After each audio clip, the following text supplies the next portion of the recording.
स्वागत है आपका आपके अपने एसके स्टोरी जर्नी चैनल पर। इस चैनल पर हॉरर, पारिवारिक, इमोशन और धार्मिक कहानियां आपके लिए प्रस्तुत होती हैं और जो जिंदगी से हताश और उदास हो जाते हैं उनके लिए मोटिवेशनल कहानियां भी लेकर आते हैं, जो कि बहुत ही मोटिवेट करने वाली कहानियां होती हैं, जिन्हें सुनकर अपने जीवन में कुछ करने की और कुछ बनने की भावना जागृत होती है। इन कहानियों को प्रस्तुत करने का मकसद सिर्फ आपका मनोरंजन है। आपके लिए अच्छी अच्छी कहानियां प्रस्तुत होती रहे, इसके लिए चैनल को लाइक करें, शेयर करें और सब्सक्राइब करें। तो स्टार्ट करते हैं। आज की कहानी बहुत ही रोचक है।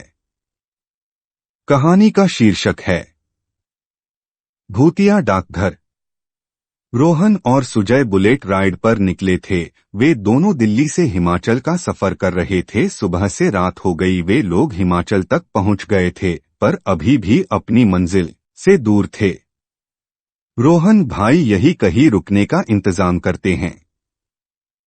सुजय, यहाँ तो दूर दूर तक कुछ नजर नहीं आ रहा है, थोड़ा आगे चलते हैं, कुछ ना कुछ जरूर मिलेगा। दोनों चिमला गांव के सरहद के अंदर आ गए। ये गांव वीरान था, लेकिन दूर उन्हें एक बड़ी इमारत दिखी। दोनों उसी दिशा में चल पड़े। रात के अंधेरे में उन दोनों ने हॉर्न बजाया। बूढ़ा वॉचमैन अपने हाथ में एक लालटेन लेकर आया। रोहन, अरे अंकल, हमें रहने के लिए कोई कमरा मिलेगा क्या? वॉचमैन, नहीं बेटा, अंदर जाना सख्त मना है। सुजय, अरे यार, एक तो पूरे दिन बाइक चलाकर कमर टूट गई है, ऊपर से कोई कमरा भी नहीं मिल रहा है। वॉचमैन, मैं तुम्हें अंदर तो नहीं जाने दे सकता, पर अगर तुम चाहो तो मेरे साथ मेरे केबिन में रह सकते हो। वहां सोने के लिए बिस्तर भी है और तुम दोनों के लिए खाना भी। रोहन, चलेगा अंकल, आप तो ग्रेट हो, आप जैसा दिलदार देखा ही नहीं कहीं। दोनों लड़के वॉचमैन के केबिन में गए और फिर वॉचमैन ने उन दोनों के लिए गर्मा गर्म चाय बनाई। ठंड बहुत थी तो दोनों दोस्तों को चाय बहुत पसंद आई। वॉचमैन ने दोनों को खाना भी दिया और दोनों ने भरपेट खाना भी खा लिया। रोहन, थैंक यू अंकल, आपने हम दोनों की बहुत मदद की। वॉचमैन, कोई बात नहीं बेटा। रोहन, अंकल, ये तो डाकघर है ना, यहाँ तो रहने का इंतजाम होता है, तो इस डाकघर के अंदर जाने की परमिशन क्यों नहीं है? वॉचमैन, यह बहुत लंबी कहानी है बेटा। सुजय, कहानी? वैसे हमारे पास बहुत समय है, आप सुनाइए, मजा आएगा। वॉचमैन, ठीक है, आज से 10 साल पहले की बात है। तुम्हारी तरह 3 राहगीर इस ओर आए थे। उन तीनों का नाम था करण, मनोज और विनय। उस समय डाकघर में लोग ठहरा करते थे। तीनों एक कमरे में ठहर गए। मनोज, कल सुबह होते ही यहाँ से आगे चलेंगे। विनय, हाँ, वैसे भी इस इलाके में है ही क्या, पूरा वीरान है। करण, हाँ वो तो है, पर अच्छा है कि इलाके में ये डाकघर है, वरना हम सब क्या करते? मनोज, क्या करते? क्या मतलब? खुले आसमान में सोते। विनय, और खाते क्या, घासफूस? वे लोग बातें ही कर रहे थे, अचानक उन्हें किसी लड़की की हंसी सुनाई दी। करण, इस डाकघर में कोई औरत भी है लगता है। विनय, मुझे तो ये हंसी अपने कमरे में ही सुनाई दे रही है। उनमें से एक ने बाहर जाकर देखा तो हंसी बाहर सुनाई नहीं दे रही थी। विनय, हंसी अंदर ही आ रही है। मनोज, लेकिन यहाँ कोई औरत नहीं है। वे लोग हंसी कहाँ से आ रही है ये खोजने लगे। अचानक डाकघर की बिजली चली जाती है और उनके सामने वो लड़की थी, सुजान। सुजान का बस चेहरा ही नजर आ रहा था। मनोज, आप कौन है और हमारे कमरे में क्या कर रही है? सुजान हंसती रही और हंसते हंसते तीनों राहगीरों को मौत के घाट उतार दिया।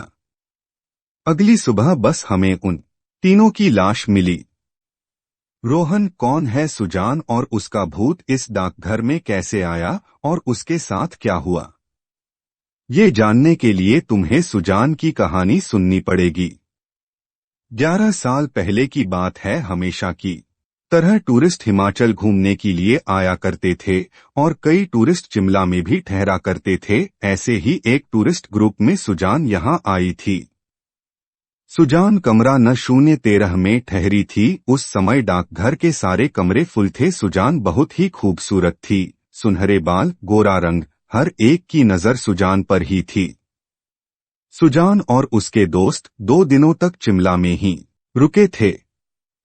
वो यहाँ एक पहाड़ों की तस्वीरें ले रहे थे। रात में वो अपने अपने कमरे में सोने चले गए और अचानक आधी रात को सुजान के कमरे से चीखने की आवाज सुनाई दी। उसके दोस्त और हम लोग वहां पहुंचे।